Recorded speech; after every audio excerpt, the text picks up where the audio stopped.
Silver Mane Baek Yoonho is one of the trickiest hunters for you to build in solo leveling Arise because of his damage scaling off of 2 different stats. But the actual easiest thing about building Silver Mane Baek Yoonho is going to be assigning him his best artifacts, and the only thing you're really going to ever want to go for with him is going to be using the 4 set effect of Burning Curse alongside the 4 set effect of the Expert sets, simply because of all of the damage increases you do get from Burning Curse, as well as also all of the attack increases that you can get from the Expert sets. And then also these sets right here can also be very good for Silver Mane Baek Yoonho's damage. But then where it does get complicated is the actual stats for all of these pieces, but that only really applies to the substats. As for the main stats on all of your pieces, let's start off with your main artifacts, and for the helmets you'll want to go for additional attack or attack percent. The body armor and also the gloves will always give you guaranteed stats of either your defense and your defense percent or your attack and attack percent, so it doesn't matter which one of those you go for too much. But then finally for his boots, you definitely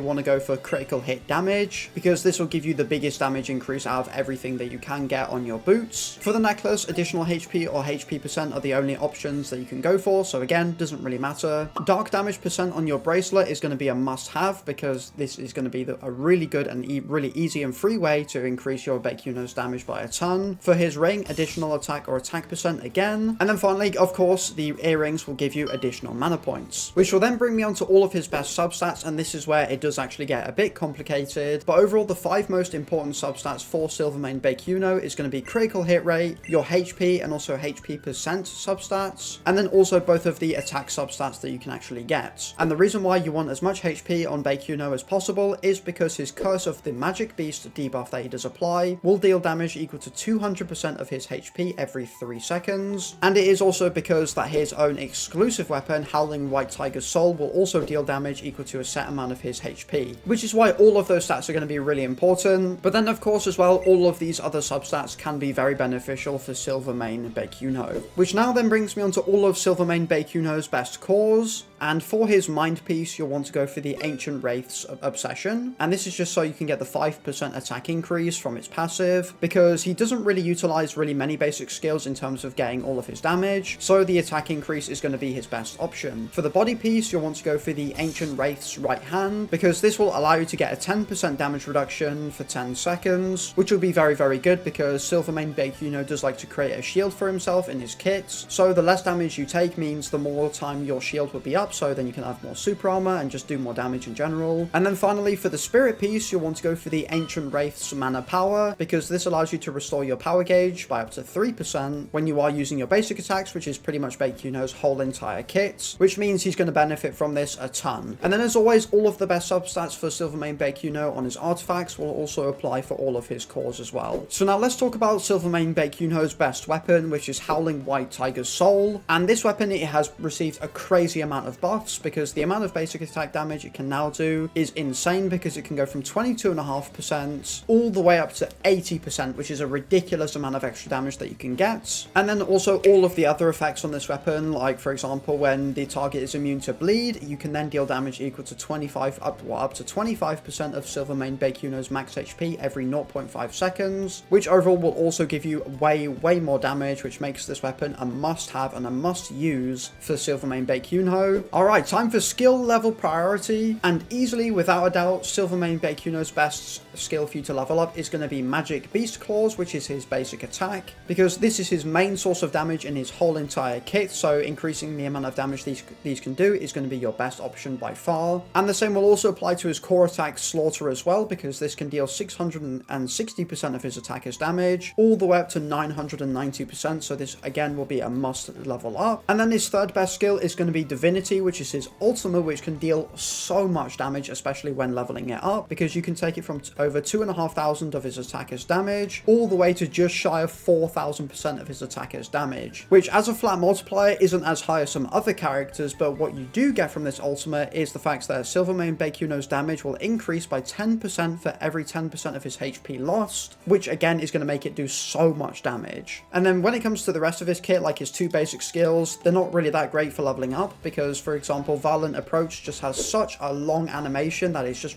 in my opinion, not very good, because I would much rather just spam a lot more basic attacks. And then for things like Extreme Attack Beast Form, when you level it up, you only really do increase its damage, which is very small, and you don't increase the attack speed buff that you do get, so it doesn't really matter if you do level it up or not. So moving on to all of Silver Mane Baek Yoonho's advancements, and overall I think he's probably one of, if not maybe the only character in the game where all of his advancements are just really, really good. Because his A1 can provide you up to 36% crit rate and also crit damage, as well as a shield to give him super armor, and also he can give himself damage reduction. Like, his A1 is definitely a must-have, especially once you want to first start using him. His A2 is also a really, really good because it does give you a 16% HP increase, which, like we talked about before with his debuffing and also his weapon, HP is a very, very important part of his kits. His A3 is also fantastic because you can get an instant shield for free, which will also reduce your HP by 50%, which does mean you can instantly proc the 50% damage increase for all of your skills through his passive as well, which is going to be fantastic. His A4 is unbelievable now because his basic attack damage is increased by 80%, which is a massive buff. And then finally, on his A5, you can change the user's skill damage increase equal to 120% of your lost HP ratio. So then finally, let's talk about all of Silver Mane Baek Yoonho's best team and also synergies. And overall, the character who's going to synergize the best with Baek Yoonho is going to be Isla, because Isla's A1 is going to be so good for Baek Yoonho because you can decrease his ultimate skill cooldown by 20 seconds, as well as also charge it by 60%. And then also all of the other crazy buffs that she does have, like Death, as well as Strength, Magician, Wheel of Fortune, and much more. It overall is going to make Isla the best support for Baek Yoonho. But if you are going to use Isla with Baek Yoonho, make sure Baek Yoonho is in your second slot so that you can actually benefit from her A1 passive. But then some other really, really good characters are going to be the likes of Libora, as well as also Harper, because Harper can also increase the ultimate damage taken by Dark Hunters onto your enemies by up to 12%, which is going to be really good, and also Harper will function as your main breaking character. And then of course Libora is amazing because she can increase dark elemental damage as well as cleanse debuff zones and stuff like that, which will be very beneficial, and also her off-field damage can be very, very valuable. But then for all of his best shadows, for his authority leader, he has so many different options that he could use, as if you are going to use Isla, and especially if you have Isla at A1, Kaisel will be an amazing option for you to go for because of the all team members ultimate skill damage increase. But if you're not going to be doing that, then Igris for his crit rate increase, or Tusk for his core attack damage increase, as well as also Blades for his attack increase will also all be fantastic options for you to use. But then as always, for all of the supportive shadows, Iron, as well as also Serbi the Cerberus are going to be